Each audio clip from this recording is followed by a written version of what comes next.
What's up, everybody? Josiah Leroy here. Geeks Got Game. We are talking about video games today here at the Geekiverse, as we often do. With me today, Jeff Pavlak. Good to be back.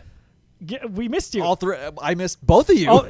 We haven't had this crew together. It's been a while. I don't know. Maybe December. I don't know. E3? No. Had to have been after We that. did a show since that, I feel like. Maybe October. not. Oh, yeah. Oh, gosh. And David Adams. There we go. Wow. How about that? I think I was wearing this very jacket. To my left. And maybe the same shirt? Possibly. The boy you like the boy shirt. I was wearing the boy shirt. Okay, Yeah. maybe that's I it. think you had a Geekiverse shirt I mean, on. there I are think I pictures had that exist Geekiverse. of that event. We can Yeah, look and that video. up. Yes, that Almost as like well. we filmed the show there. I feel like we did a Facebook Live. Yes, we did. A couple. To my left, the boogeyman, John Fick. Yes, we're gonna make You it. got it again. We're gonna make it stick. Hello there. Why? He's the boogeyman. Why? Because he's almost John Wick. Basically. Oh, okay. It's So- a letter away from John Wick. I'm sure you've never heard No. that joke before Well, about John Wick have before. Have you heard Boogeyman before? That's new. That's new. Boogeyman, you I debuted was being that. sarcastic When did you about No, debut he's that? heard John Fick before. 'cause Oh, it's so I know. close. That's Yeah, why I was but being John Wick. sarcastic. I debuted it for the Star Wars Jedi Fallen Order spoiler That's what cast. it was. That whole sequence is actually hilarious to walk back That's because fun. you're a little bit surprised and you come I'm right like- back at me. You're like, you've been sitting on it for a day. You've been sleeping on this? That's good. Yeah, no, good stuff. So we're excited to be here. We've got lots to get to on today's episode. We're going to talk about Xbox Series X. We're going to talk about some incredibly strong video game sales numbers from Jedi Fallen Order, a bunch of Nintendo Switch titles, and more.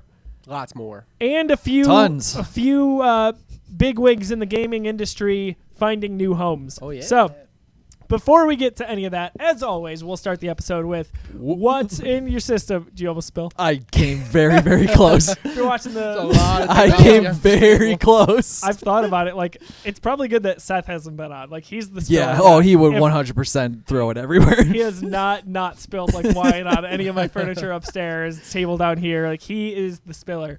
Anyway, what are we playing, boys? What's going on in our systems? Jeff, what have you been playing in the last month or two?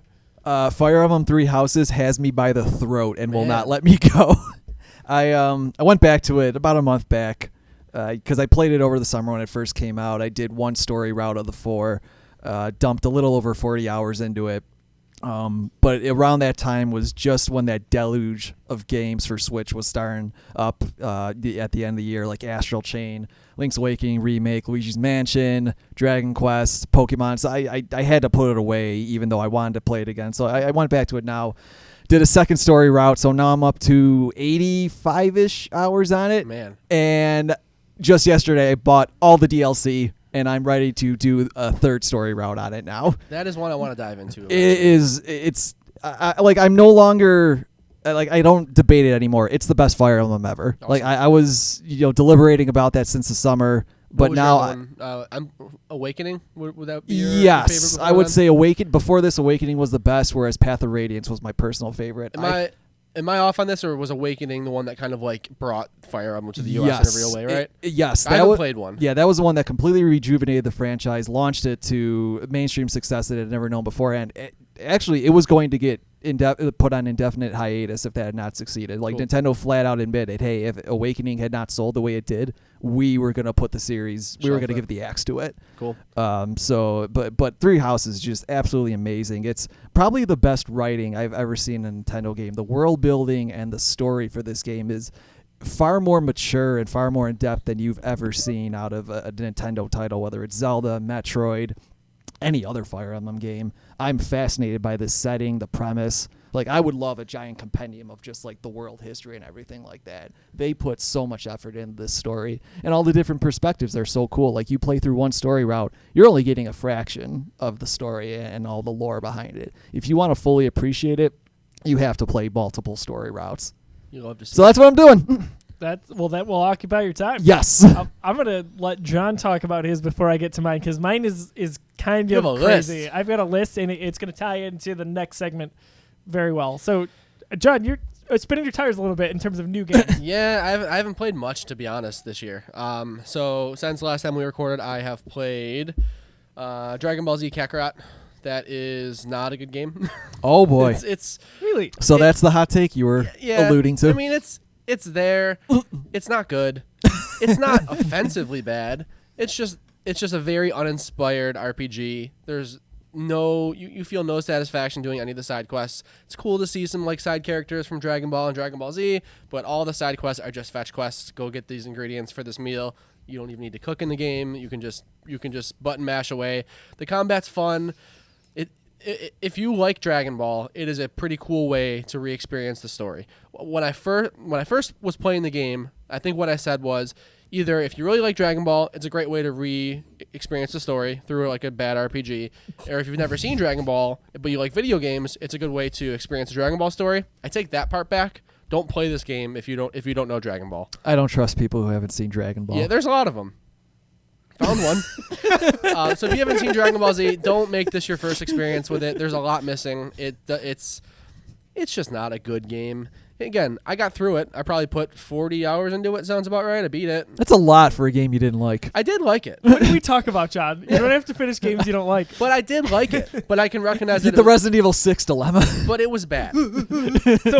So like how I like certain Star Wars movies. But Yes. it's okay for me to watch them. It's okay for them to be bad. No, I'm not opening a debate. We counsel each other on some of this John stuff. seems to disagree. No, it's that's what it came down to. I like Dragon Ball, so I didn't hate my time with it. So I'm enjoying this because I get to relive all the story beats. It's like one of the first, maybe the only time we've gotten a Dragon Ball game that goes from beginning to end. Like we go right through the Buu saga. We start at Raditz touching down. We go right through Buu.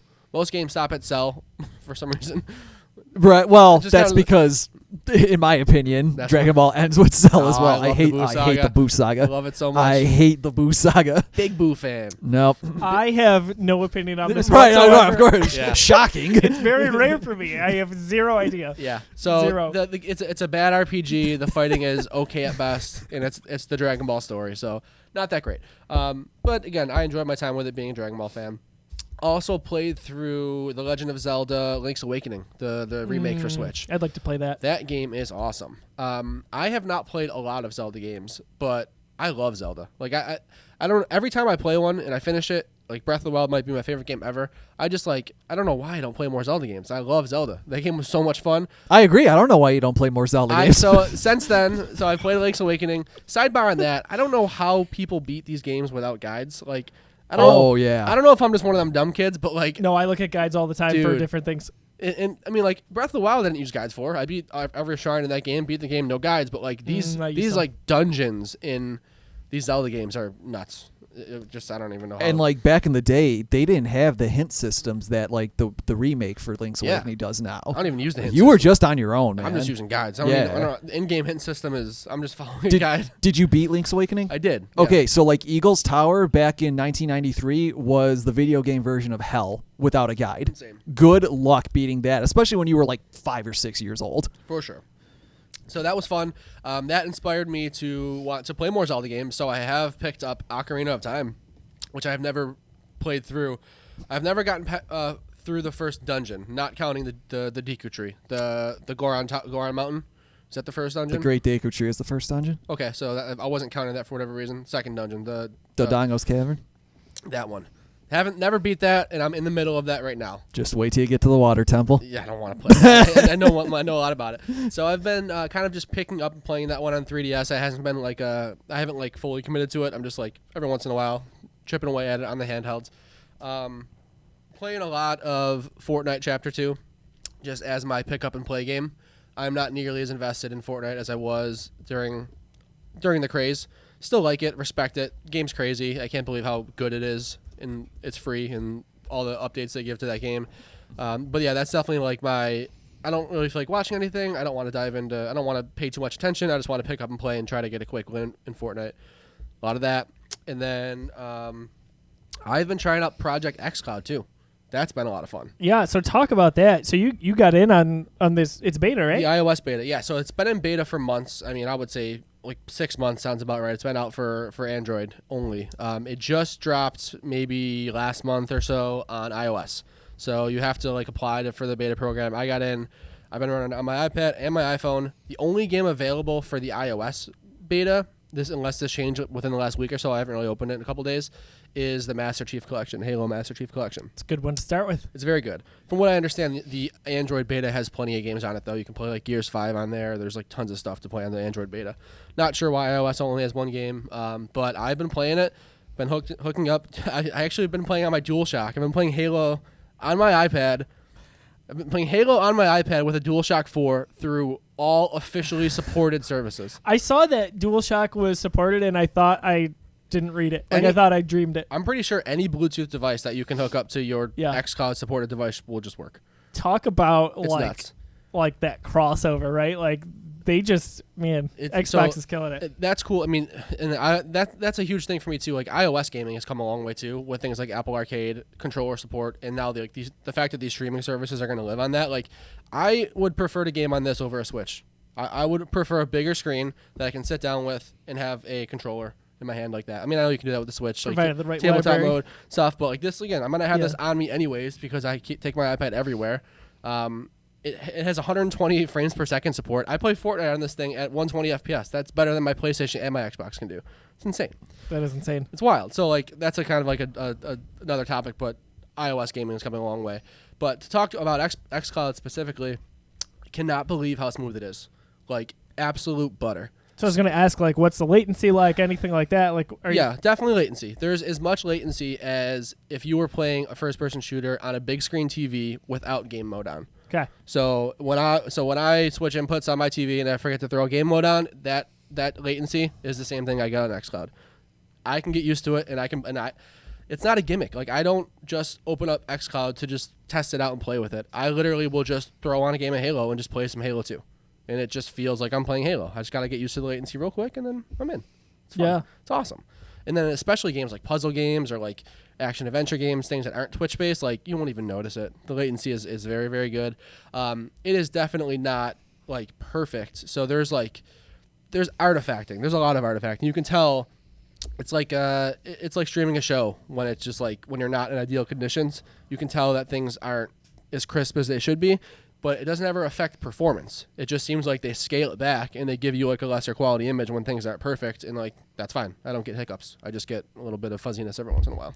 So, and honestly, there's room for growth on this because in fact this is a beta. Beta, yeah. So that's saying a lot, and that's going to tie in very nicely, I feel like, as we get into the next generation with the Xbox Series X. Super interested to see how they actually make this a product. Like right now, if you're on the beta, iOS aside, on Android, you just have access to all these games for free. Like, obviously, that's just because it's a beta, but you just open up the xCloud beta, and there's just a library of games that you just can just play right now for free. Yeah. So I wonder, obviously, I've already heard Phil Spencer mention the word monetize. Obviously, they're going to monetize this. They're going to, it's not going to give away free games. That'd be silly.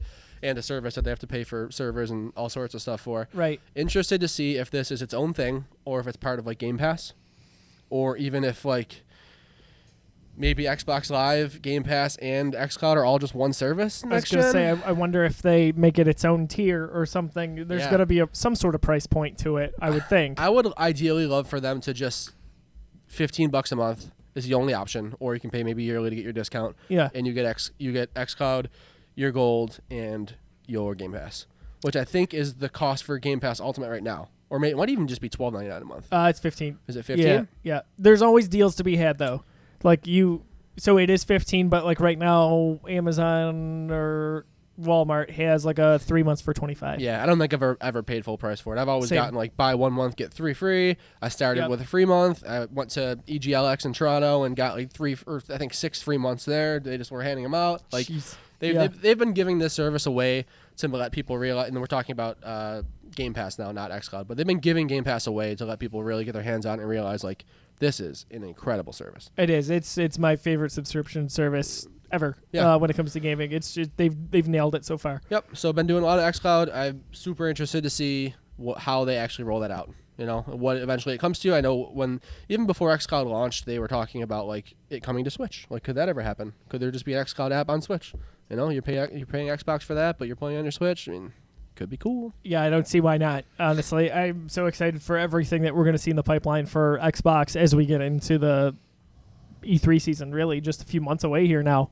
All right, was that it? Because let me tell you, I've got a list. Playing, sounds about right. Yeah, that's it. All right, so here we go. How much time do you have? Season for Josiah. Backlog season. I am crushing my backlog, and I got to tell you, there's a weight lifted off my shoulders. It is awesome. So, to really quickly run you through since January 1st, I have completed beginning to end, Last of Us Remastered on PS4, Last of Us Left Behind, Resident Evil 2 Remake on PS4. Oh boy, I love that game. I want to play it. That's awesome. Love that game so much. Like, it's probably not enough to make me go get Resident Evil 3 right away, just because it's sandwiched in between a few games that I want. And you know you're going to be able to get it for like half the price in like 2 months because it's a Square game. I got Resident Evil 2 for $14.99. So that's just what happens. I just can't right away. Capcom, sorry. Yeah. Yeah. Same thing in my mind. In terms of games going very cheap very quickly. For discounts, yeah, you're right. No, why is that Square? Rage 2. So that was all January. Rage 2 was fun. Yeah? Play it.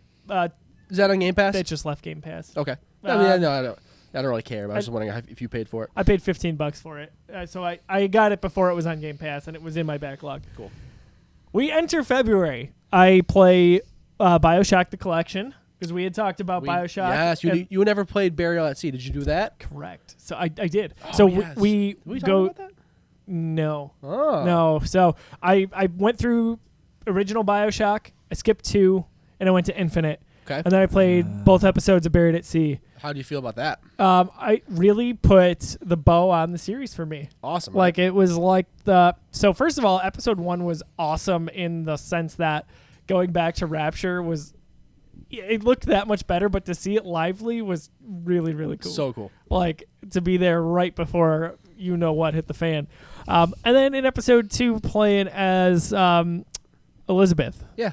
That was really cool. Very stealthy, right? If I recall, I played it when it came out. So different skill set. Yeah. Different weapons and abilities. I was all about it. A lot of sneaky. Yeah. So, which I don't traditionally love. I'm not a big stealth guy, but for whatever reason, it worked in Burial at Sea. It did, for sure. So I was really excited to do that, and I was excited to play the BioShock games again, because it's been a number of years since I was able to visit Rapture and Columbia there. That was your first Last of Us playthrough since the game came out, right? Yeah. You haven't played. That was your first time playing Remastered. It was my first time playing Remastered. I never played Left Behind, so I played the DLC there as well. Okay. Very prominent DLC in terms of just general DLC. Yeah. Not to mention, I wanted to kind of whet my appetite before Last of Us Part 2. So obviously we have to wait a few more months to get it, but still, I can't wait till May. May 29th? May 29th. Yeah. Yep. So also played, Seth will appreciate this because it's been sitting on my shelf for 3 years, or 2 years. Oh, yeah. I think Shadow of the Colossus Remastered. Oh. That's a hard game. You get the hang of it and you get in the groove. So there's 16 beasts you have to beat throughout the game. And I feel like in one night I beat like 4 or 5 of them, no problem. And then I struggled to beat one the next night. You just kind of got in a groove with it.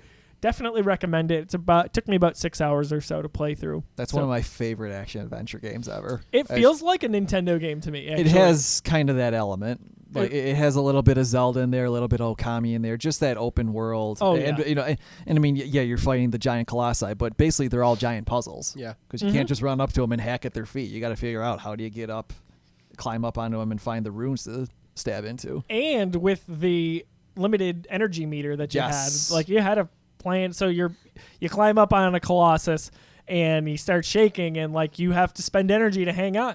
And then when he's not, you have to find a place that you can stand without holding on. And it was just this whole dynamic. It was the stamina meter before the stamina meter. It was. And usually that's not my cup of tea in terms of gaming, but I'm really happy I played it and I can finally return it to Seth. It's a beautiful game. That was just, or maybe is on PS Plus, I believe. It was. This month, I believe it is on PS Plus. Nice. And honestly, what's funny, it was January or February. BioShock, right? Yeah. So I didn't plan any of this. It just happened.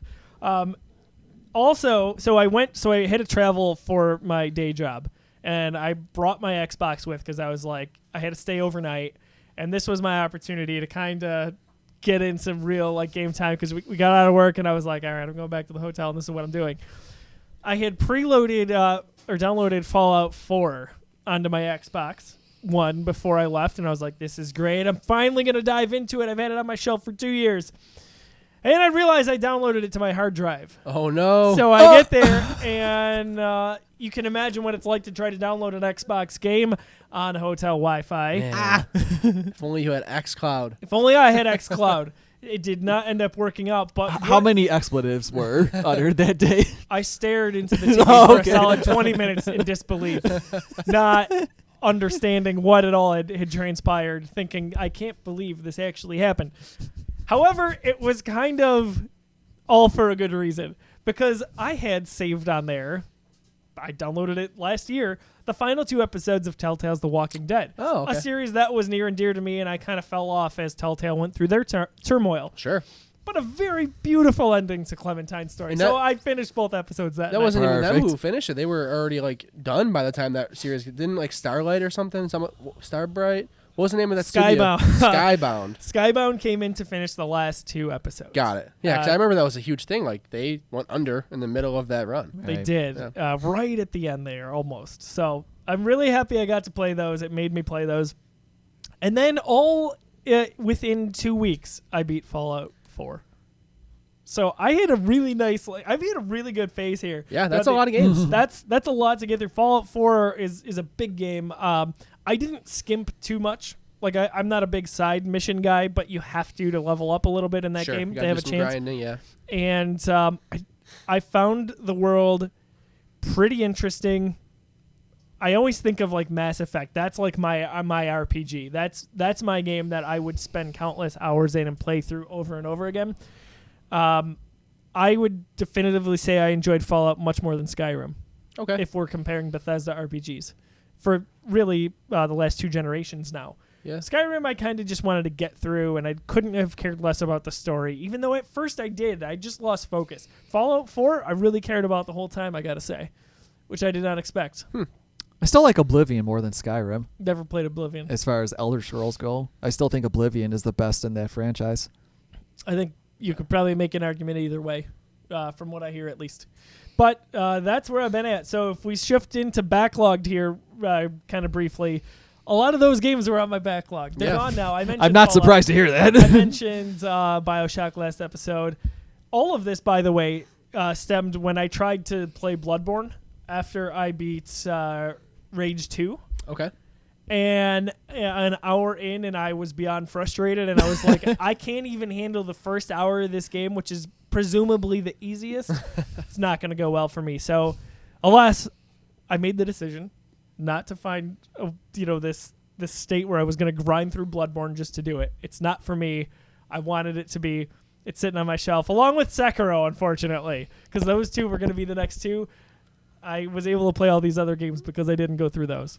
Fair enough. Is what it is. Red Dead Redemption 2, that's my backlog game. That I only finished maybe half the game. That's about where I got. That's sitting on my shelf. I'd like to get back to it. It's not going to happen for a little bit here because I'm playing Assassin's Creed Odyssey. So I went through that rant. That's a lot of games. Anything sitting on the shelf for you boys that you haven't gotten to? Too much, man. Like, there's so many games that I know that I would love and I need to play. I just haven't committed yet.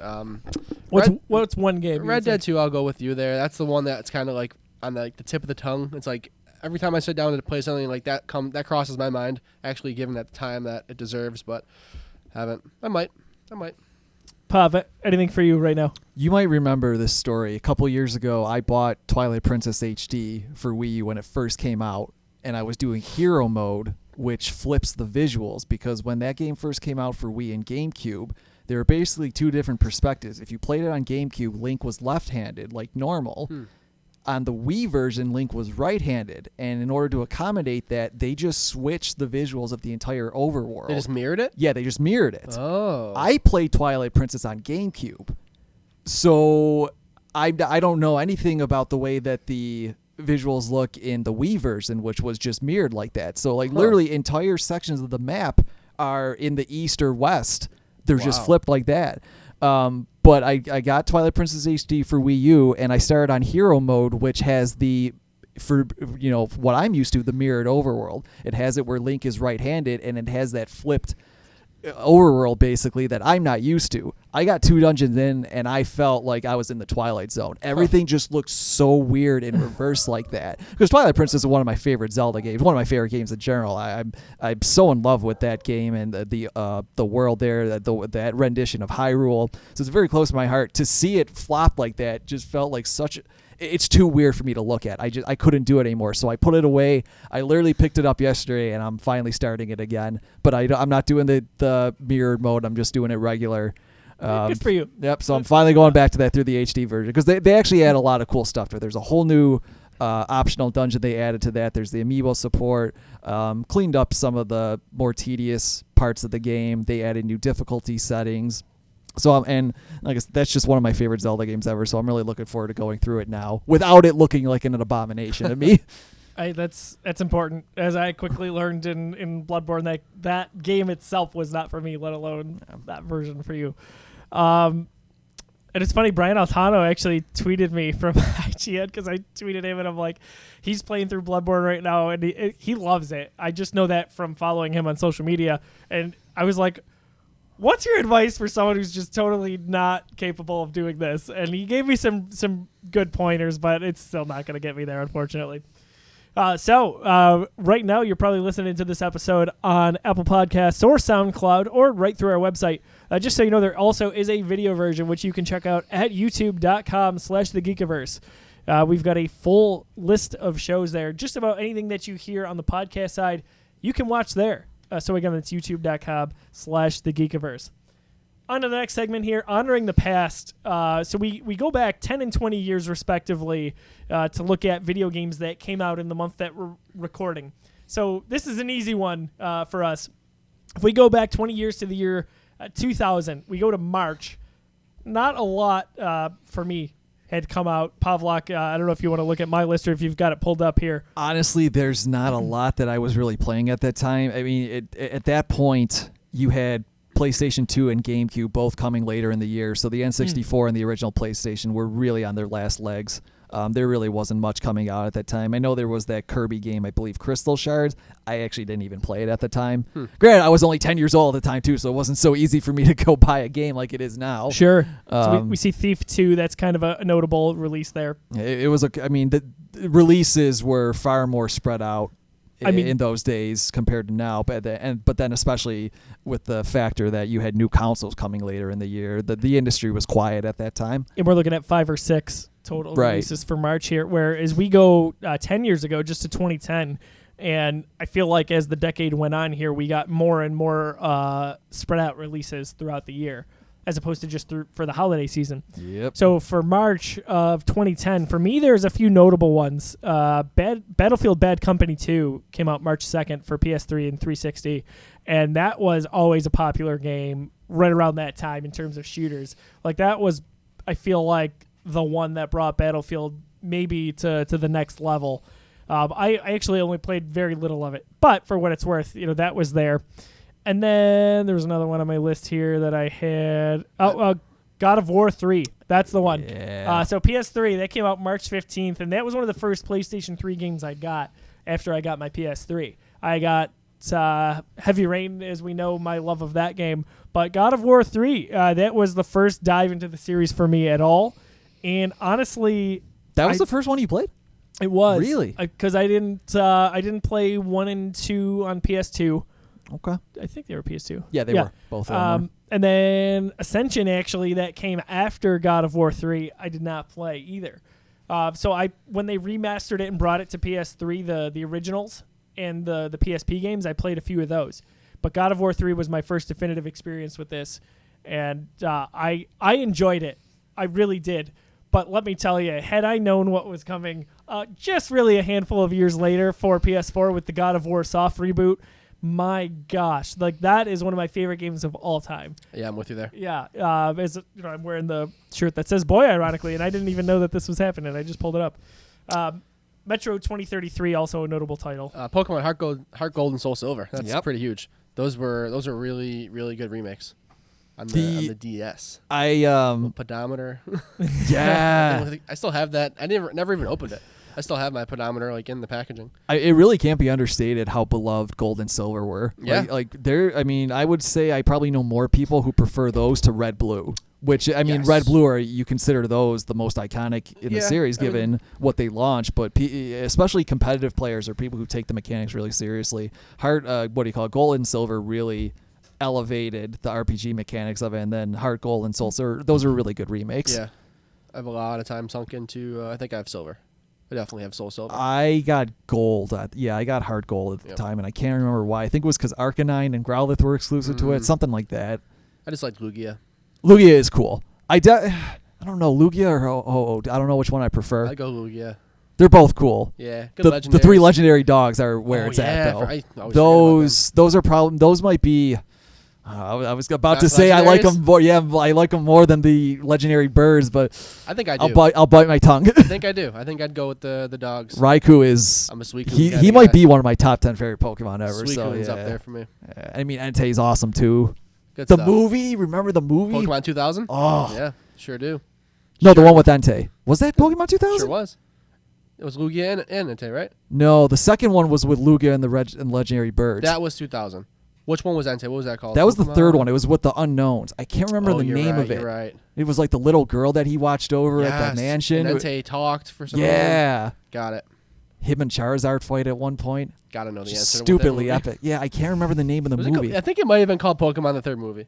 It honestly might. I mean, I don't know why that just jogs such a memory for me, but I think you might be right. Because the first Pokemon movie was literally Pokemon the movie. Pokemon the first movie. Right, okay, yeah, right. Or maybe that's why we think the third movie sounds good. Maybe. Nope. Pokemon 3, the movie. Okay. What a dumb name. Well, maybe that was the translation. Maybe there was something different in Japanese. Yeah, but when it was in Japan. They released it. Dumb name. Well, they didn't release it, like the Pokemon Company didn't release it in America. It would have been a different, whoever the distributor was back then. Name. Well, that's all I got for games. Once again, Josiah has nothing to give. I was just going to say, opinion. You clearly see that I have not played or watched Pokemon and Dragon Ball tangents. I love it. Yeah, hey, that's good. This is why. What's the next one? Naruto. I got nothing there. I actually don't have as much as you might think. I'm very Gundam. limited. That's what I could talk about. Yeah, I'd have to say as well. You know what I could talk about? The first level or two of Jump Force. All right. You can. Yes, you can. And goodness, did I love that game. Pavlik and I had such a fun night review in that game. Like, that was just, it was great. Definitely recommends. If it's not, I wouldn't say the fighting game community hates that game, from what I know. Well, I was just about to say it's not your traditional like fighting game. I feel like, yeah, which maybe is why I like it. No offense, guys. I don't like fighting games at all. So picks of the month in March. Finally, I'm going to be playing something current here. Two come to mind for me. March 11th, free for Xbox Game Pass users. The long-awaited sequel to Ori and the Blind Forest, Ori and the Will of the Wisps. Super excited. I cannot wait. You got to play the first one still. I've played a bunch of it. I never finished it. Oh, you got to beat it. But it's been so long, so I would have to just do a full replay. I might honestly not play it, and I might just go right to Will of the Wisps. I'm going to play it day one. I can't wait to get my hands on it. I always loved the world they crafted in the first one, how beautiful it was and how atmospheric it is. Yeah. Like, that's a game to play if you can. You know, obviously beggars can't be choosers, but play it in the dark, crank the surround sound. Like that is the way to go with that one. I found Ori and the Blind Forest to be really, really difficult, and I dumbed it down. Was it the platforming or the combat or level design? What was the combat towards the end of the game? Okay. Maybe last third of the game. I started on the medium difficulty and finished on easy, and I still found it a challenge. Yeah. I don't know what it was. Time's tight, man. You gotta get through these games. I'm gonna I'll probably start Will of the Wisps on medium as well, and work my way from there. But difficult game for sure. Yeah, it was really nice that you could toggle the difficulty midway through. I hate games that don't let you do that. That's right. So frustrating. I think most games do, right? There's some specific one for me, Persona 5. That doesn't let you toggle it. I'm like, that's a big game. I know. That's what's super frustrating about it. Right. Ori's relatively short. You get 30 hours into that, and it's basically a point of no return. That's garbage. Any JRPG, you should be able to toggle at any time. Yep. Or a game like Jedi Fallen Order, which lets us mess with the difficulty, for sure. as we talked about. That was, Check out our spoiler cast. That was a great discussion. We had Derek Kramer from WGR on, and we just got oogled about this game for a solid hour and a half. Also, so this one was I had pre-ordered and I wanted it for its original release date in Join November. the club. Doom Eternal. Yeah, so Doom Eternal. You're gonna have to wait a little longer. Yeah, we don't know if I'm playing on Switch. If and when. Yeah. It's coming, but they say it's coming. You're gonna play it on. You're gonna wait for the Switch version. Maybe, I don't know. I have my doubts. I'm sorry. I got another 50 hours to do in Fire Emblem, man. Sure. And then another And 70 Twilight Smash Princess. Brothers. Yeah, well, that too. Actually, no. I don't know, man. I played a lot of Smash Brothers. Yeah, I need I know you to have. put that away for February's maybe I'm sorry, forever. March is kind of actually a packed month. There's a lot coming So up. MLB, do you? Big one for me every year. Yeah. Okay, that's No what doubt. I was gonna ask. Yep. MLB will definitely pick that up. I usually. The last few years I haven't, but I try to at least complete a full season. Like I really love that game. I just love playing. Actually playing each game, Yep, right? 162. Play a whole season. I fell short the last 2 years, but not by much. I think I put a solid amount of time into both of those games. They're always good. They get better every year. I mean, it's like pinnacle of just a perfect sports game. There's nothing broken to complain about like there is in NHL, and there's no. Yeah. Yeah. Do you remember the triple play days? Did you ever play those? Triple play? It was Baseball? EA's. Oh yeah, absolutely. Triple play. When they transitioned to MVP baseball, Yep. 05. that first one, the second one was like that was back at around that time my favorite. And I want to MVP baseball 05 is like widely considered the best baseball game of all okay, time. good to know. I played an MLB The Show maybe in the middle there, maybe in 03 or 04. Okay. I didn't start playing until I got a PS4. Gotcha. Okay. Nope, that's a lie. PlayStation Vita. PlayStation Vita. I had 12. That was the first one on Vita, I want to say. Yep. No, it wasn't the first one. I think so. Yeah, because I guess time makes sense. Yep. Yeah. Yeah. So I think I played 3 on Vita, and they were literally the same game. All 3, just roster updates. They didn't That's do what I heard. anything different on the Vita versions. It just kept pumping them out, and I kept buying them like a clown. One of the first games that did like the cross save support though. That was cool. So I could it's between Vita and PlayStation 4. such a great launch for Vita because we had that maybe a month after the Vita. I had Uncharted: The Golden Abyss. Yeah. Even Unit 13, I Okay. enjoyed. Launched with Rayman Origins. That was like I sunk a lot of time into that. There was like this downloadable game called Escape Plan. A lot of fun. Very good game. Yeah. Man, good times, good times. You know what the real story of March is, though, right? There's a lot. Well, Neo 2 is what Pavlak was going to say. Oh, I'm sorry. Outer Worlds on Switch? not quite. Animal Crossing. Yeah, Yeah. but not I knew. no, not even that. Oh my The God. fact that it releases on the same day as Doom. Oh yeah, Animal Crossing and Because Doom. the contrast The is just dichotomy of those two hilarious. games, And it's great because the Doom Eternal Twitter account and the Nintendo's Twitter account have been tweeting at each other back and forth. That's awesome. Just ribbing each other and doing funny Having jokes. fun. What do you call it? The 2 Reddit communities, the r/Reddit, and I think it's the Animal Crossing dedicated Reddit community. Their members have been posting artwork of the 2 different games on the opposite game That's board. very, very So cool. people have been drawing like the Doom guy in the style of Animal Crossing. They've been drawing Isabelle in the armor of the Doom guy. How cool would that be if Doom Animal Slayer. Crossing added some Doom items? It's hilarious. I That'd be so absolutely love the jokes that are going back and forth between them. One of my go ahead. I would say one of my favorite memes is on top it's Isabelle in GameStop. She says, "I'd like to buy a copy of Doom Eternal," and then on the bottom it's the Doom guy saying, "I need a copy of Animal Crossing." awesome. I love how Yeah. these like Nintendo especially and like Microsoft Just lean into it now. Yeah, like Bethesda. The console wars are dead, man. Just have fun and No, don't. what Someone fans wanna someone see has to tell more. Right. PlayStation that. Yeah. they got their own Yeah, issues. but you guys aren't interested in that at all. But I'm super excited for Animal Crossing. Big Animal Crossing guy. You and a lot of other people, put man. a lot of time That's- into Animal Crossing New Leaf. That's the only one I played. A little bit of Pocket Camp. That wasn't very fun. But New Leaf for 3DS was super, super cool. I basically just used that game as a fishing simulator. It is just so relaxing to fish in that game. If I pulled up my 3DS and showed you my New Leaf, I have like the biggest house you can get, and it's just filled with an aquarium of sharks. And that's just all I do is fish. That's my life in Animal Crossing. It's fun. That game is going to sell so many copies. It's it not is. even funny. I also pre-ordered the limited edition console, not because of how much of an Animal Crossing fan I am. It's just so beautiful. Those Joy-Cons, it's like a teal and like a sea foam, and the back sides are like a cream color. Super, super cool.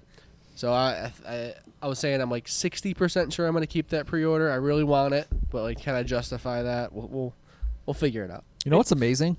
At E3 last year, it was said that social media activity, there was more for Animal Crossing than there was Breath of the Wild too. That's nuts. Animal Crossing People New love Horizons that was game. the most talked about game from E3 apparently last Maybe year. because it's more around the corner. I guess. Yeah, I and mean, they there was showed more more. details on Yeah. it, but but that just really speaks to Still. how popular Animal Crossing is with its fan base. Yeah. I no doubt it'll do well. Both titles are going to do great, I think. Oh, yeah. They don't really cross over for fan bases, obviously. I love the dichotomy though. It's so good. Doom 2016 is one of my favorite shooters ever.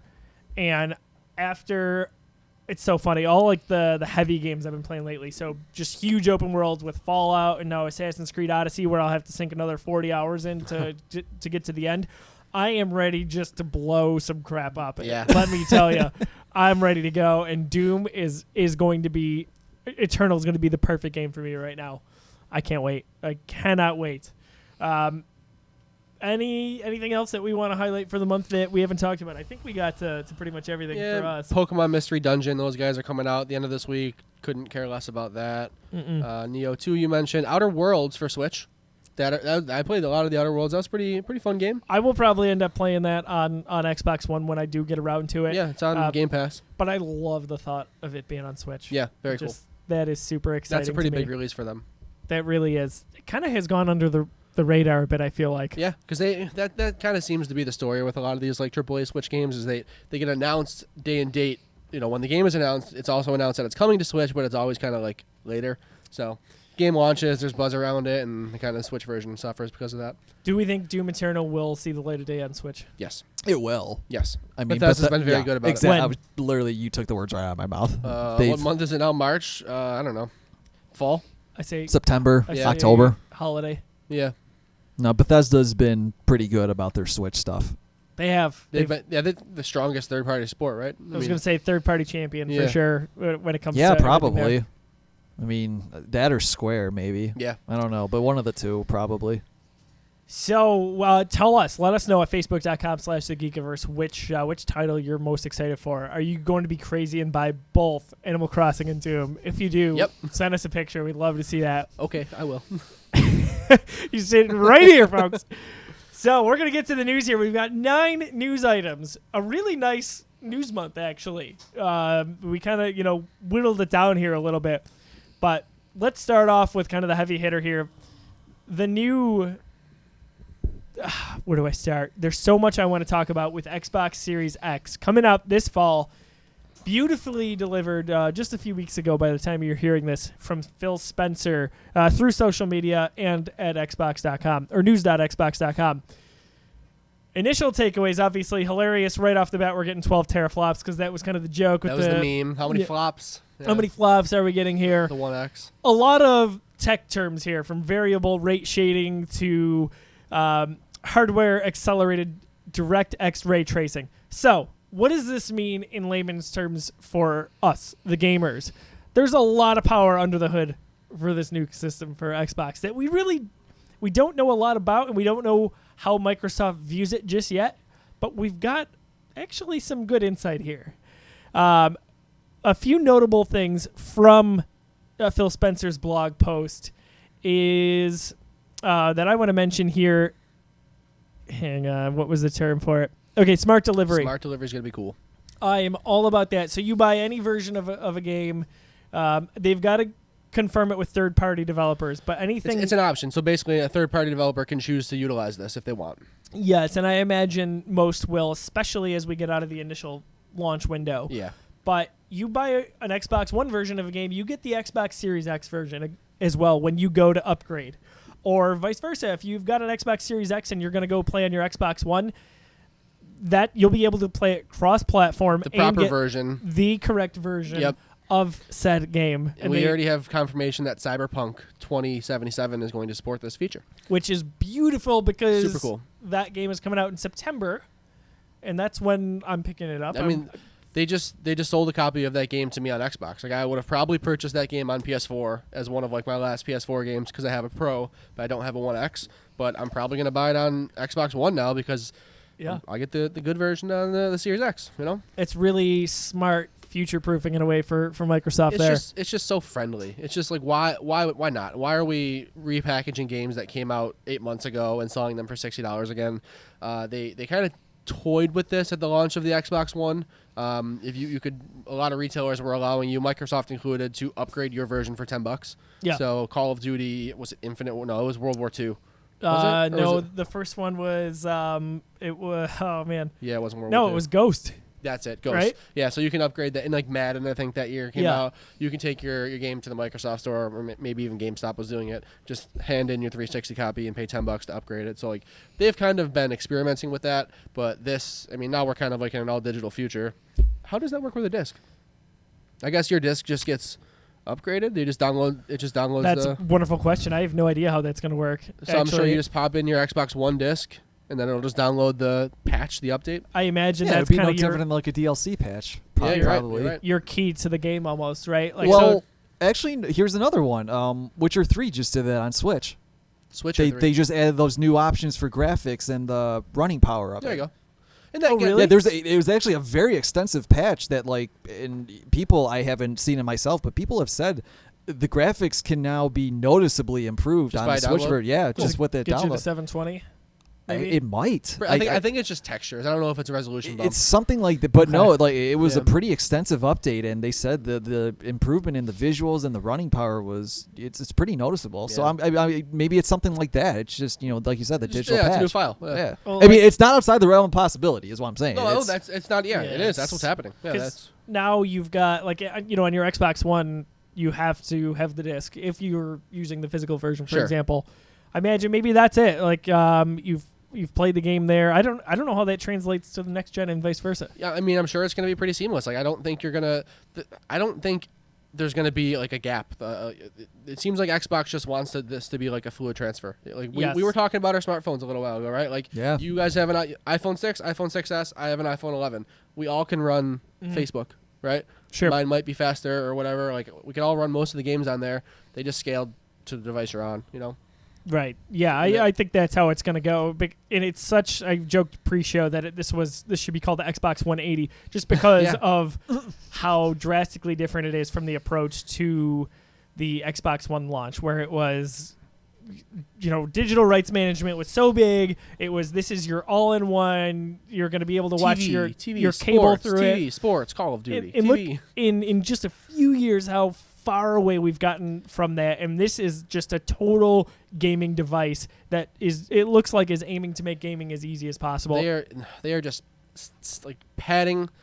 I was going to say padding the cards, stacking the cards in their favor.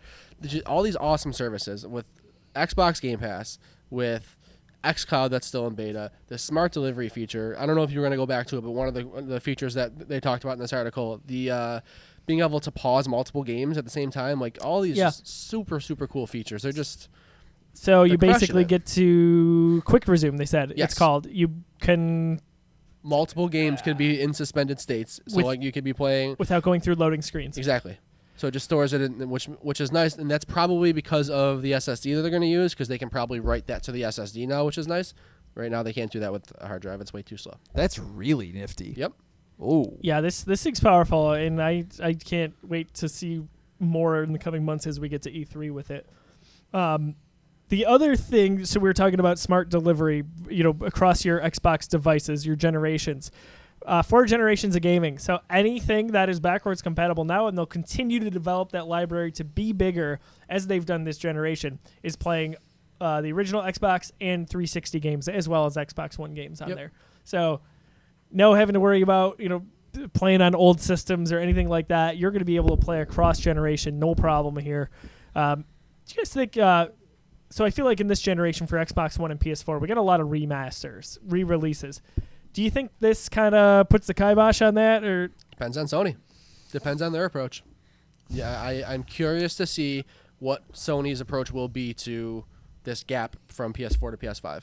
Have they already, like, in writing confirmed backwards compatibility with PS4? not that I've seen? I think I thought. Yeah, I think I thought.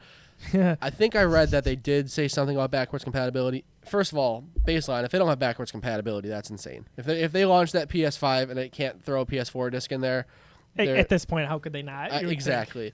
But I don't know if I can see them doing what Microsoft is doing and allowing that seamless transfer and like your single purchase to transfer to both consoles. So companies like third parties would have to remaster their game if they want to get it on that new platform. So I feel like we got a lot of releases this generation that didn't need a re-release. Maybe like a Return to Arkham. Like those games are barely upscaled. They're not really like. And then I think about a game like Crash Bandicoot, where that was kind of built from the ground up. Yeah, those are in a different way. levels of remaster. Like that's a remake of the Yes. game. Like Shadow of the Colossus was a remake too. Yes, I feel like those will continue on, but we'll see less of the return to Arkham's. Sure. Because now, I've got it on Xbox One. Why would I ever buy it on Xbox One X? Yeah. Well, maybe if they do like the Return to Arkham's, which I assume you're referring to games that are basically just like I don't want to say like copy paste. right, just polish the visuals a little bit. Yeah. Maybe what they do with those is they're digital only, so then they save their money on as opposed to manufacturing the actual physical copies and whatnot. Yeah, maybe. It's just a digital code, and hey, that saves them a lot of money. There's no middleman then between the retailer and the having to deliver them. Yeah. Sure, and they could even say, hey, it's you can play it across your Xbox One in Series X here. With smart delivery. Yeah, And again, and maybe they're uprising it a bit. Or, And that Upres, that's Upres the it. word I was looking for. And I don't think that means they have to stop doing that because they can still sell that new copy, that new version to people who don't own it on their Xbox One or whatever. Like they can still, make the Xbox Series version, make it look better. The people who already own it get the download, and Sure. the people who don't own it, well, they buy the newest version. They get the best version right out of the gate. As long as there's new gamers every generation, you're going to keep seeing people, companies utilize their old properties again. And again, why not? Yeah, keep the past alive. There's no reason to completely abandon. I love a good remake. Yeah. Either remaster or remake. However you want to define it. Sure. I'm or collections. Like I did not play Shadow of the Colossus, and I could go find a copy on PS2. Probably hard to find, but if I wanted to, I could do that and break out my PS2. But why not when I can do that on a PS4? Yeah, right? and that's the thing. Some games you really can't find physical copies anymore. Sure. When I worked at GameStop, Shadow of the Colossus that was difficult to find until the PS3 remaster. I want to say they did in like 2011 or so. But that was like one people always asked for, and we'd never had in stock. Yeah, but I like that Xbox is trying to make sure you don't have to do that. You can buy original Xbox games digitally, right? It's just so appealing right now. It's just very friendly. We mentioned Game Pass. Obviously, that will continue on, and I Big can only money. imagine where that's going to go this generation with 15 first-party studios now under the Microsoft umbrella. Yeah, I mean, if they can really deliver on first-party games, that's going to be... Because right now, we've been talking about Game Pass, and we're really kind of utilizing it for the most part for third parties. Yeah. They haven't really released any heavy hitters. And again, you can argue your Gears 5s and your Forzas and stuff like that, but like they're not changing the game. They're not big blockbusters. They're not God of War or anything They're like not that. moving the needle, and there's not enough quantity yet. Exactly. But it sounds like there will be. And that's my point. If we were already raving about Game Pass, if they can deliver these games like that, and they're just going to be included in that subscription like this, Yeah. wild, man. It's going to be hopefully they stick the landing here. Yeah. And with Phil Spencer leading the way, I think they'll do a good job with that. Can I hop into another bullet point there? Yeah, for sure. So 120 frames per second support is actually kind of a huge deal. Right now, all consoles are limited to 60 frames per second. I, being a console gamer, never really knew the difference until, like I mentioned earlier, my iPad Pro supports 120 frames per second on the display. So Fortnite, just open it up and allowed the game to run at 120 FPS. It is night and day difference. Like, it is absolute butter to be able to run at, I mean, PC gamers are at like 240 hertz nowadays, but like just the jump from 60 frames to 120 is just like, it's silly. So that's going to be, that's a huge technical improvement as well. The fact that they're allowing that. And there's certain genres that are going to benefit immensely from that. I mean, fighting games shooters, are going to be both. that'll be night and day. Anything touch-based. RTSs, any kind of real-time strategy games, being able to move across the map or seeing your units move over quicker. That's going to be a major change. Yeah, that's something that comes through. the people don't realize that they would care about until they have it. Right. It's one of those quality of life things. It's like, man, this game. It just changes the game. Once you see it, you can't go back. I straight up prefer to play Fortnite on my iPad now because I can pair either controller to it, my DualShock or my Xbox One controller, and I get 120 FPS. Like I prefer that than my PlayStation or Xbox at this point. I love, the last thing I kind of want to mention here is, so the HDMI 2.1, certain words I'm looking at as Phil Spencer writes this here, and we're talking, think about Xbox One. We're talking about being able to hook up cable to it. And here we're talking about minimal lag. Yeah. Like, it uses the words minimal lag, and I'm thinking to myself, like, that is such a gamer thing. It's a different mindset. Yes, like that is such a shift. There's another one I wanted to mention through here. Even just long loading screens. Like Yes, the SSD is going to be such a game changer. That matters to us as gamers, and that's enough to make you want to support. I think Xbox here as we get into the holiday season down the line, but this was a nice announcement. Yeah, this was really well done, and they got out in front of Sony a little bit. They did. Very weird that they're doing both companies, because Sony did something similar where they kind of just did an article on like Wired.com or whatever. They're really like just putting a lot of text out there about these consoles before they really kind of have their big media blowout. I don't remember that it wasn't the way it worked last time. And I'm happy that they're doing that, because I don't want to say it like softens the blow for your actual announcement, but so many times there it is. We're gonna get some. There's beeping. our friend. Jeff's swearing up a storm over here. 4 sets of beeps. My lips aren't even moving. I don't. It's unbelievable. So on. I'm sorry. I completely missed the joke. It's a censor thing. Okay, I get it. I get the joke now. I thought. Never okay. mind. It's okay. It's okay. That's good. I'm sorry. That was a good joke, and I completely whiffed on it. I'm sorry, man. So with Xbox One and PS4, I feel like we got the announcements, and that was it. Yeah. There's limited time at shows like an E3 that Microsoft's going to, or if Sony wants to stage their own, whether they do a sort of... I still think Microsoft does their own, too, even though they're going to be at E3, no? I think we get the big reveal there, but Yeah? I wouldn't be surprised if they do what you're saying either. Okay. So there's also something to be said about the difficulty in translating those technical terms on stage. in limited time, right? Yeah. Right, in limited time, Yeah. and how many people are going to truly understand that who are watching? And let me rephrase that. How many people are going to be engrossed in listening to that with a person standing on stage? You don't want to see that. Right, much easier to get that information by just reading an article. I guess my point was you normally get the big blowout and all the fancy, like the dog and pony show first, and then all the technical stuff. We're getting the tech stuff first. Like we would know what the UI looks like, and we would know like different services that are going to be on, and that kind of stuff. Well, think about it. Backwards. So if we had it the traditional way, where we're getting here's your Xbox, we're calling it Series X, and we get E3 and we see all the games that are coming for it, the questions immediately are, but what's it running? Exactly. Right? Yeah. Like now we're getting out those important details really out of the way, so we can just think about it too. Like they always want to focus on games at these Xbox presentations at E3 ever since the Xbox One came out and kind of was focused on TV and everything but gaming. So now that's what they get to do. Yeah. They just get to talk about games when it comes to E3 or whatever Features. convention. Yeah. I'm more excited to see how Game Pass, Xbox Live, and xCloud are integrated into this device than I am about the launch lineup.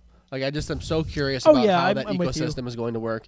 We know Halo is the big one that's coming on. Yeah, day that's one, coming. And we expect some more. Maybe that one that the what's the name of their big, like they called it quadruple A studio, the Initiative. Oh yeah, That's the one that. It's the Initiative, right? Yeah. We don't know what they're working on, but I would hope that could be like a launch window game. I would hope so too. I think they'll throw a few more in there, and we'll hopefully be we surprised. know the Hellblade sequel. Yeah, Yes. I gotta play that game. I gotta play the first one. Game Pass. That is, for sure. So really good stuff there coming from Xbox. We'll shift gears here, actually, to Nintendo. Gears. Yeah, that's right. It's Xbox thing. You saw what I did there. So unintentional. Nintendo's next gen console. We've been hearing a little bit. We have. Just a little bit. We think we're about midway through the. Oh boy, that's gone forever. Hope it doesn't It's start on melting. fire. Should make sure it's not on the heater. Well, I heard something. if we smell something throughout the show, we'll figure it out. All right. Wait, no. Here we go. Got it? Oh, flash drive secure. Flash drive secure. All right, we can transfer our non-4K file now.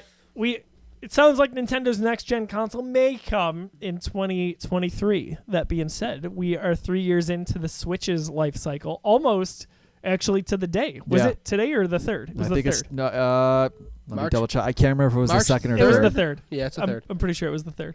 Why does March 7th sound right to me? That I'm gonna say the was 3rd. March 7th. It was. I think it's because of the day of the week it was. It launched on a March 3rd. Friday, I want to say. Yep, March 3rd. Yeah. See, we got to listen to me, guys. Sometimes. Only sometimes.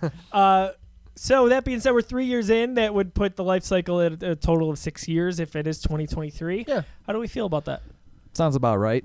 Yeah, I think Switch has a lot more left to do. And I would almost think it would be more of like a PS4 Pro, Xbox One X upgrade You know, where it's just like that. Maybe it's that Switch Pro that we've been rumored about. It's just a beefier Switch, runs all the same games, just a little more capable. I also think given how just how the reputation of the Switch has been so good for Nintendo, really revitalized the brand name, they're gonna be hesitant to move into anything radically blow different. That up, yeah. They're gonna milk this for as long as they can, because the Switch is synonymous with the Nintendo name at this point. There's so many people who came back to Nintendo strictly because of the Switch console. Me, yeah, absolutely. It's funny, anytime I hear that a generation is like either, in this case halfway through or like almost over, I'm a little bit sad, because I'm like, no, I'm enjoying this. Like, let's keep this going. But then I see something like Xbox Series X, and I'm like, okay, yeah, I'm ready.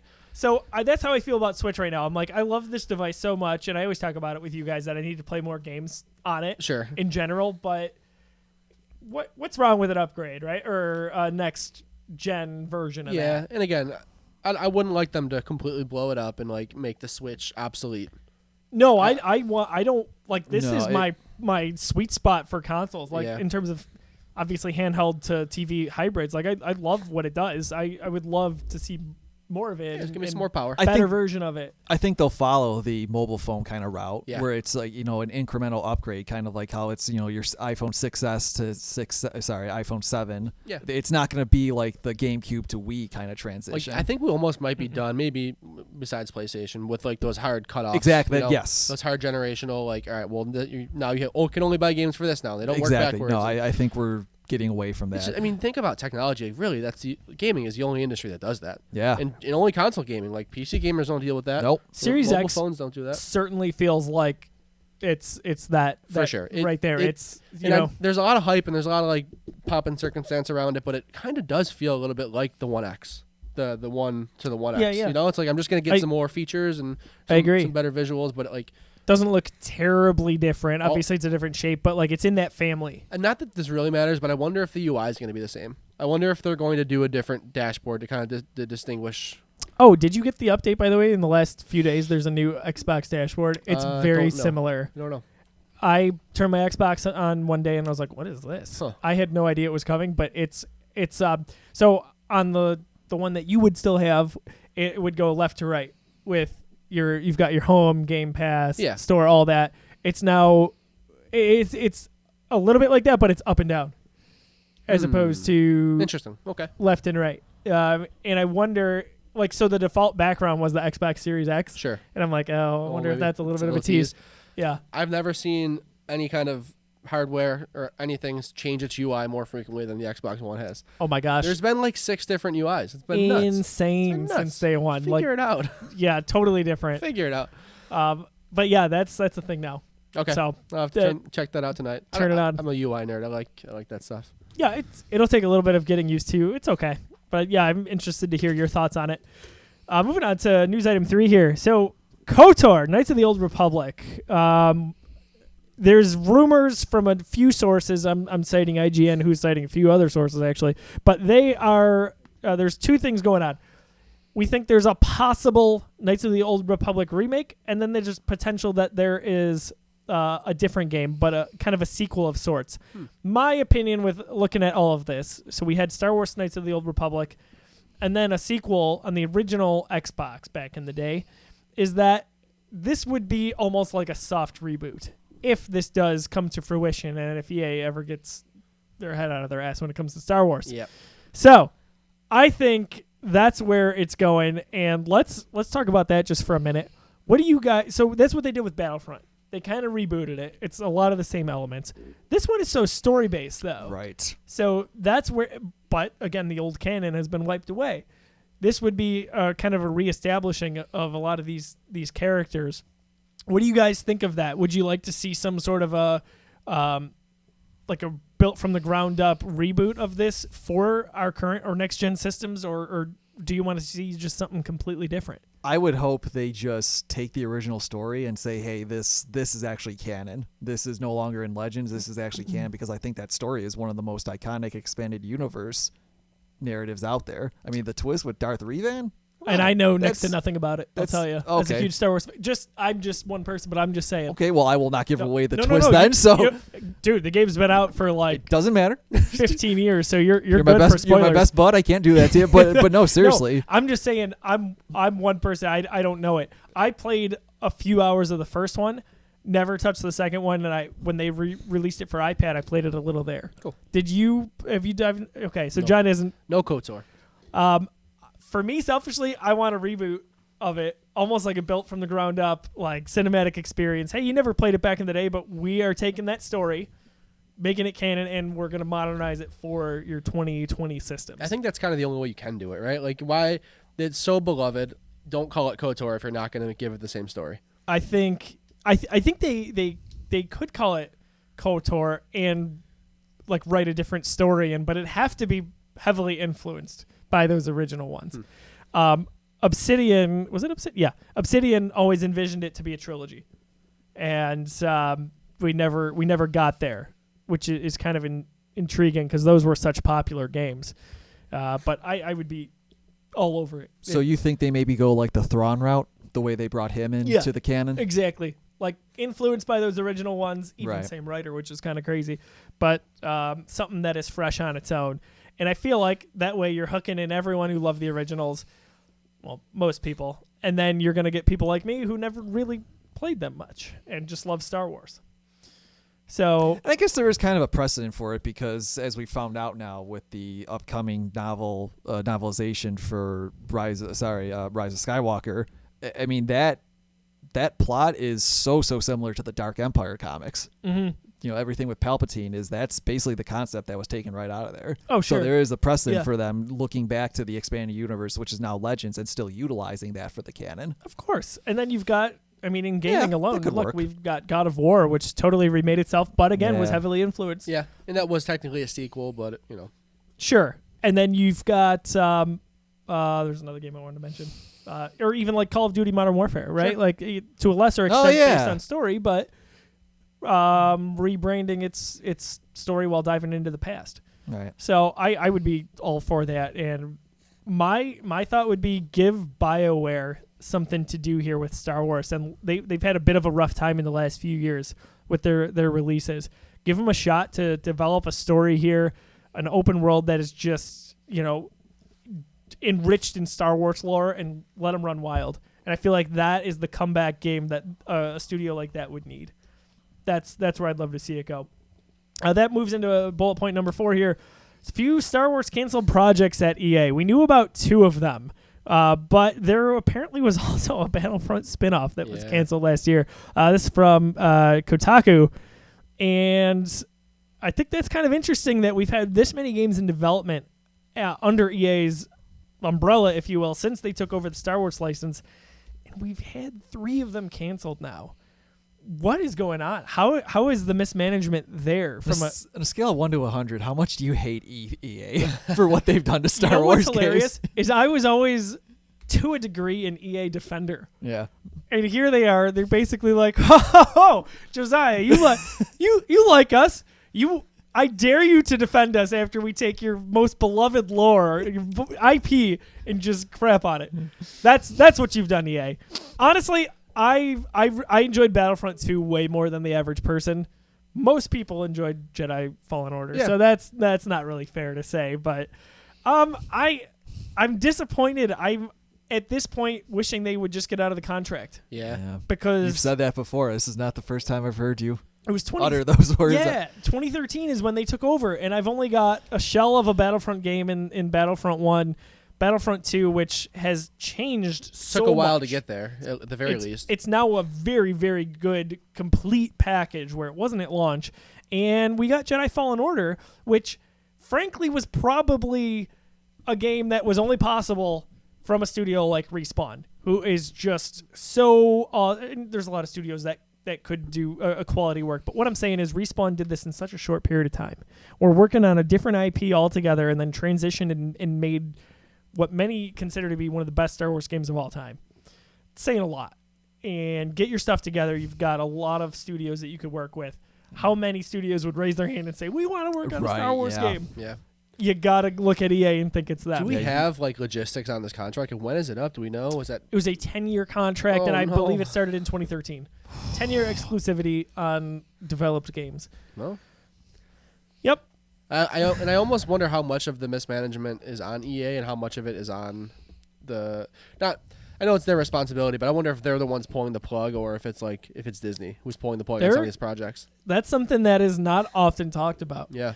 And there were rumors after Battlefront 2 launched that Bob Iger got on the phone with EA and was like, what are you guys doing with the microtransactions and all this stuff? And that's why they ended up pulling back. You wonder if that moment, that release, was the reason that they had to start pulling back, and they were like, we're not doing any more business. Yeah. We're not sinking any more money into it. We'll do maybe one game every few years, and who knows?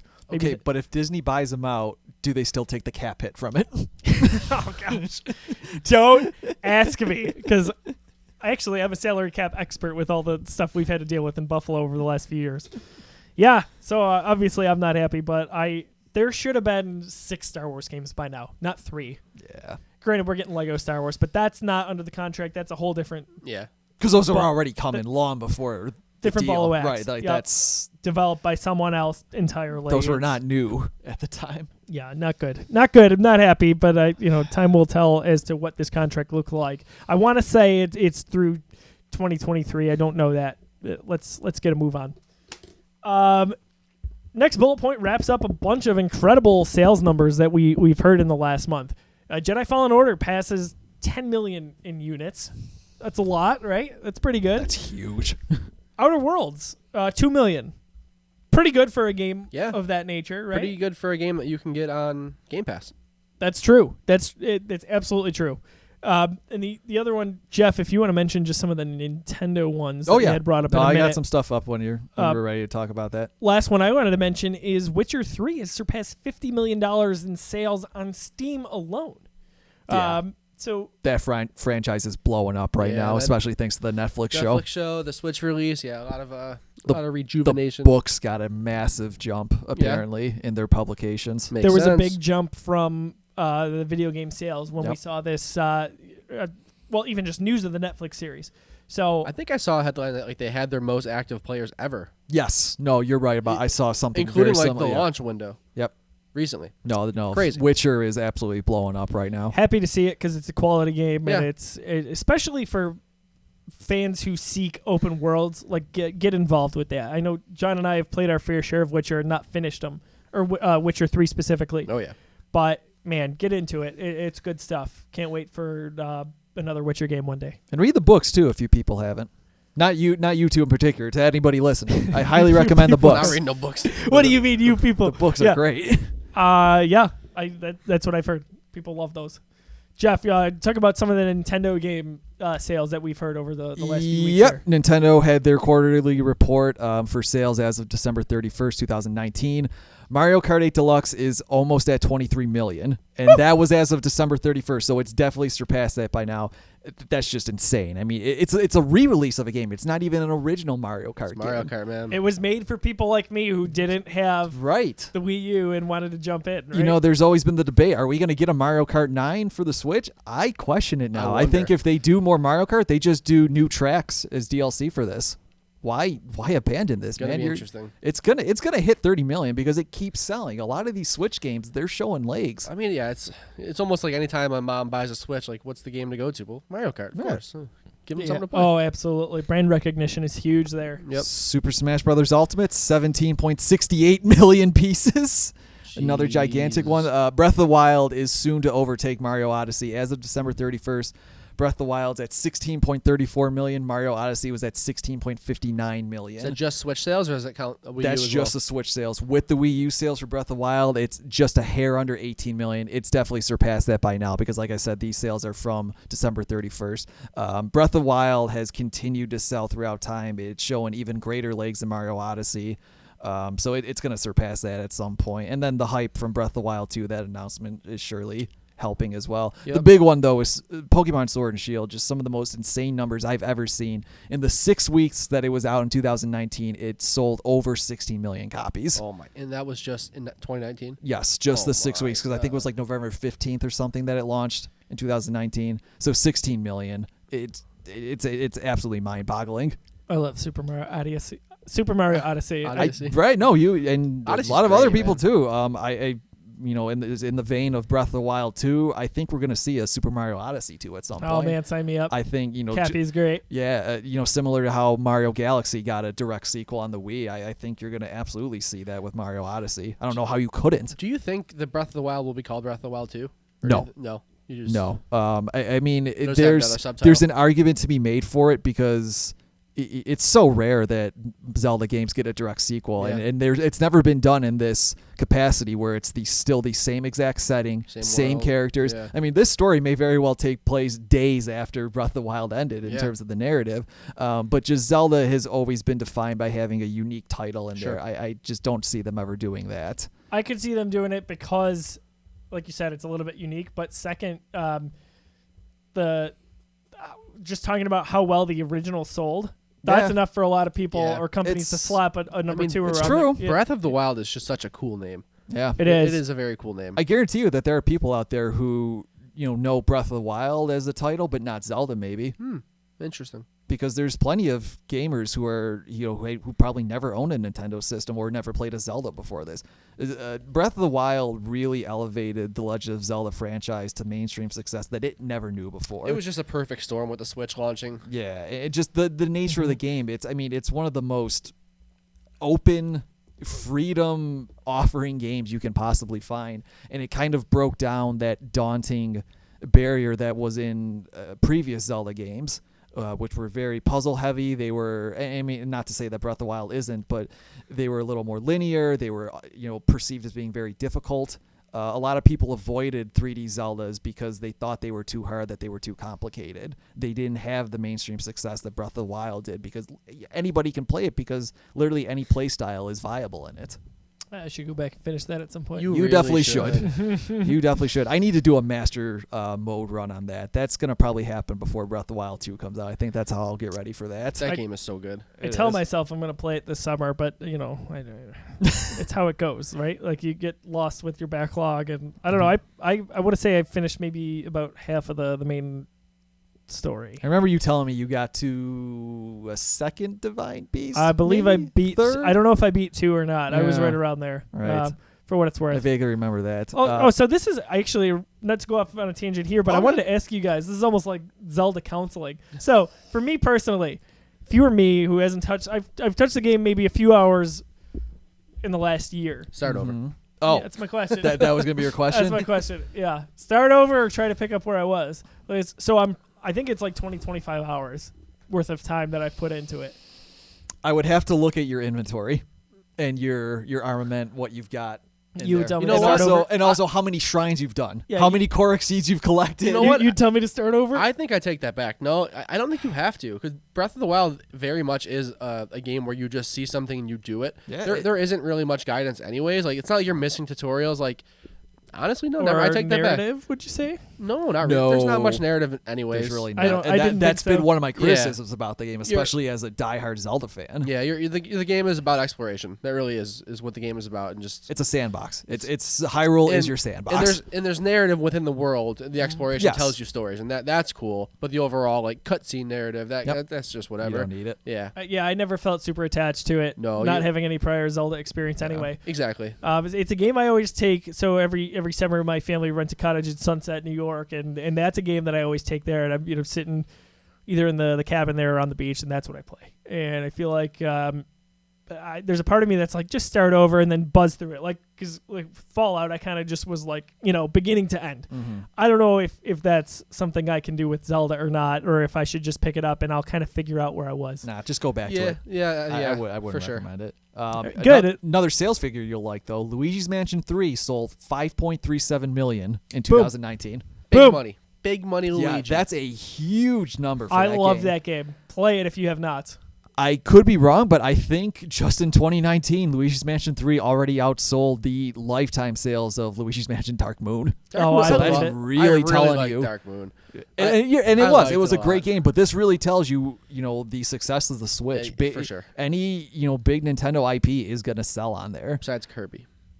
Well, we also haven't got a ambitious Kirby yet. I don't even know if they've sold one. I just don't like Kirby. Oh, okay, that's different. What's up with that one? No idea. Okay, Stupid thing. Blob. Don't like Kirby. That's out of Do you know left what field. I really, really want is a remastered Metroid Prime. We Who really doesn't? need that. I've we need that never played trilogy. any. Yeah, we need that trilogy to come back. That would be my day one jump on point for that series, and I can't believe we haven't gotten any wind of that. Yeah, But I don't know. maybe before Metroid Prime 4, whenever that comes. I hope they're not delaying that till next gen. We shall see. Gosh, we I shall hope see. not. Two more I got. Okay. Fire Emblem Three Houses, 2.58 million, far and away the biggest sales for that series. The next highest in the franchise is Awakening with 1.9 million. So that's really telling you how big Three Houses was for the series. And then Astral Chain, over 1 million copies as a third-party game from Platinum Games, brand new IP. Releasing right before Link's Awakening. Right before Link's Awakening, and smack dab in the middle of that in Fire Emblem Three Houses. That's really telling you how popular that one was. Those are great figures all around, Yeah. across the board for everything there. That's a big one for Nintendo because the knock has always been third-party games don't sell on Nintendo consoles. But now you got this one doing over 1 million. Like I said, brand new IP. It's not even like Bayonetta, which is recognizable. The tides are shifting. Let's hope. Bullet point number 6, we said we've got some big names in the gaming industry moving to new homes. First off, we've got co-founder of Rockstar Games, Dan Houser, head writer on games like Bully, Red Dead Redemption, and Grand Theft Auto, leaving Rockstar and Take-Two Games. Kind of a big deal, no doubt. He's there since 1998. He was on a 9-month sabbatical, probably a kind of a last whim. Hey, I'm going to take my time before I move on. Don't know what and if he'll be doing in the gaming industry, but no doubt end of an era there for Rockstar. And then in Microsoft, notably the Coalition, so this is the studio that focuses solely on the Gears franchise, Rod Ferguson is going to Blizzard to oversee Diablo. So Rod Ferguson, who notably is such a Gears fan and has always been passionate about the Gears franchise, has been a huge fan of Diablo his entire life, has like a tattoos for Diablo, is now going to oversee a franchise he grew up with. That's awesome. Kind of cool, right? I wonder how that's going to be very interesting to see how that plays out because they're two wildly different genres. They are, for sure. You're talking about borderline MMORPG compared to a third-person tactical shooter. Yeah. Different for sure. And we got Gears 5 shipped, pretty big success for Microsoft overall. Now he's going to do something similar with one of the most iconic franchises in gaming. You think the Coalition does something other than Gears next? I don't know. I don't feel like they will next. No? I feel like they want to complete maybe this trilogy. If that's the route they're going with the franchise, and I believe they will. If you saw the end of Gears 5, because you got to think you're getting Halo Infinite, which is effectively Halo 6, we believe, and then maybe in another 2 years we get Gears 6. I think that's where they'll go next because they've got so many first-party studios. True. But maybe after that. Yeah. That's my opinion, at least. Number 7, we've got a bunch of AAA games coming from Ubisoft in later 2020 as well as 2021.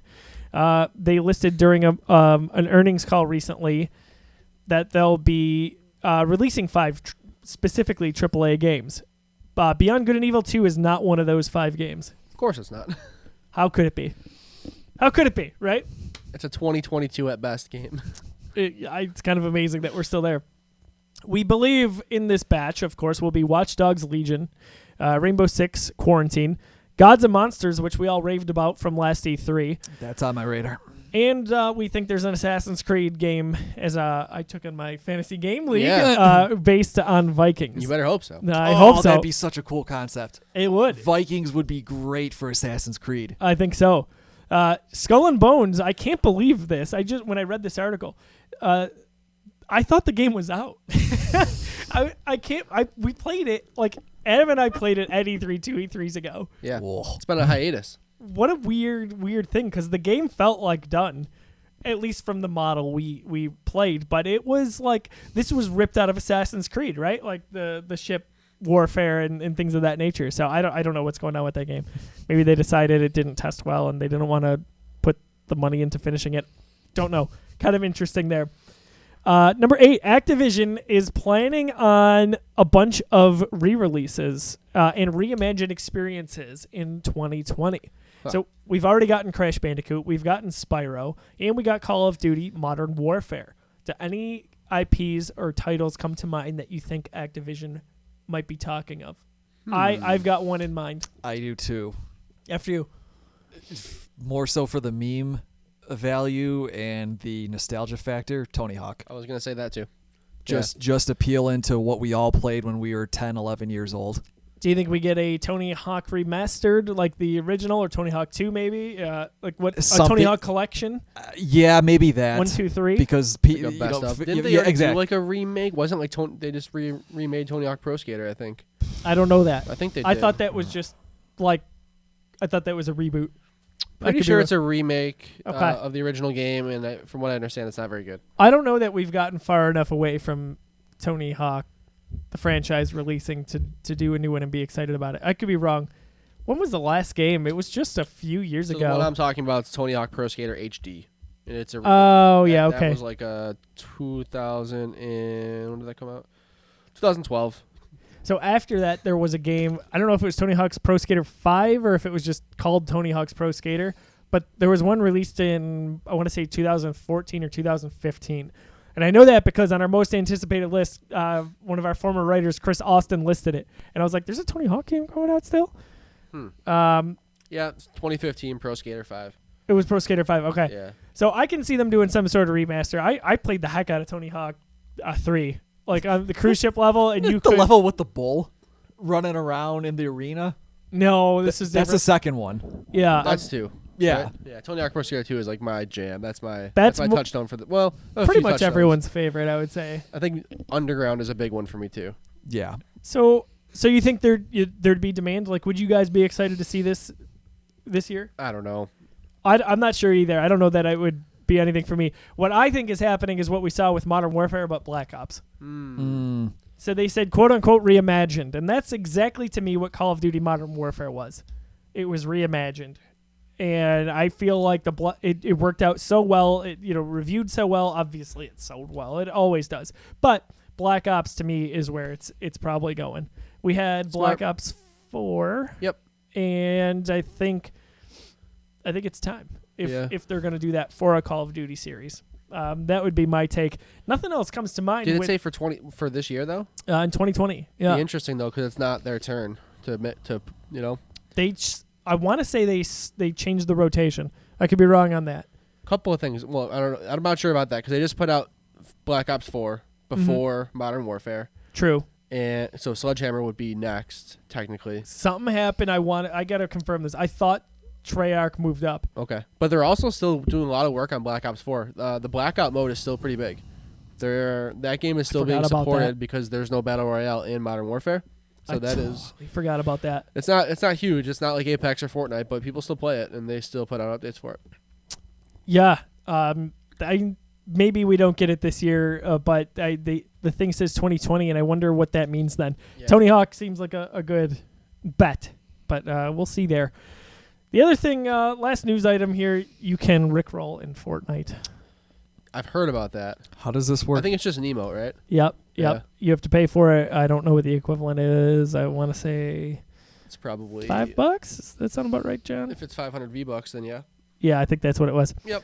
This is notable to me because if you know me at all, you know I love Rick Astley, and I'm a huge Rick Astley advocate. My Twitter, you will see in my little bio that I'm the unofficial president of the Rick Astley fan club. It's true. Did you guys know he released 2 albums in the last 3 years? I'm glad I do know. Well, great information. Thank you. Super stoked. You guys are missing out.